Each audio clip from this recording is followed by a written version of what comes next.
What if energy was taken out of your life?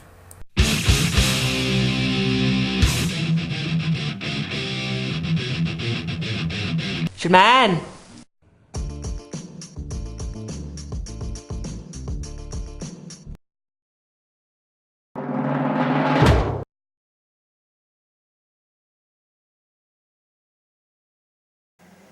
Hello, we are bringing to you a video presentation on the topic energy in 2020, and in this topic we're going to focus on the energy sources that can save the day come 2020.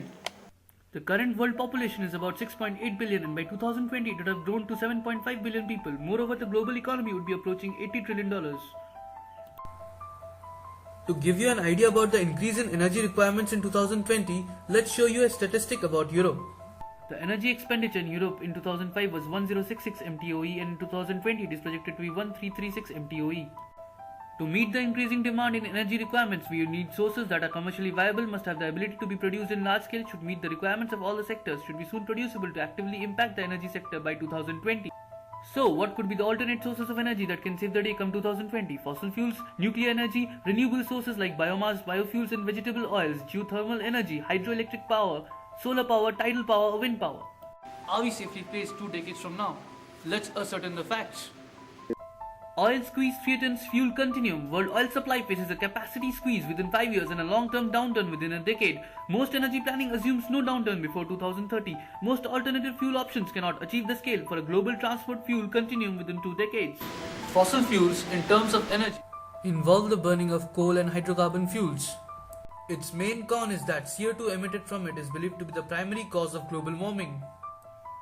Nuclear energy cons. The improper operation of a badly designed nuclear reactor near human settlements can be catastrophic in the event of an uncontrolled power increase in the reactor, as shown by the Chernobyl disaster in Ukraine.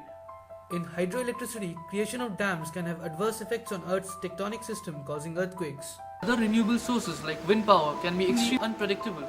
This makes them unsuitable for base load generation. So, as we see, we are in need of more reliable sources. Energy security demands the use of liquids that can fuel the current transport infrastructure within a decade. Only alcohols and biofuels can achieve that goal.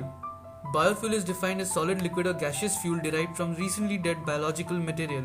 Biofuels are most commonly used to power vehicles, heating homes and cooking stoves.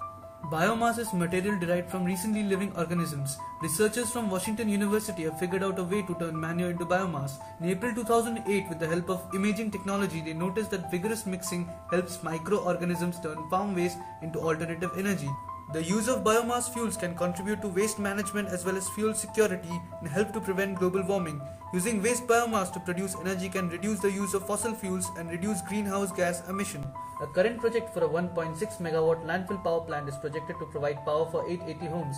It is estimated that this will eliminate 3,187 tons of methane and directly eliminate 8,756 tons of CO2 released per year. Many car manufacturers are now producing flexible fuel vehicles which can safely run on any combination of bioethanol and petrol.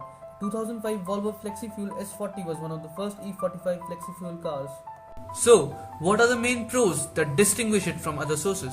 Biomass production can be used to burn organic waste products resulting from agriculture. This type of recycling encourages the philosophy that nothing on this earth should be wasted.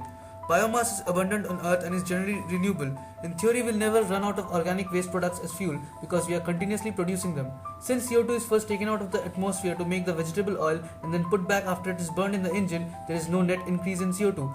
Transitioning to vegetable oil could be relatively easy as biodiesel works where diesel works. The world already produces more than 100 billion gallons a year of vegetable oil for food industry, so we have experience in making it.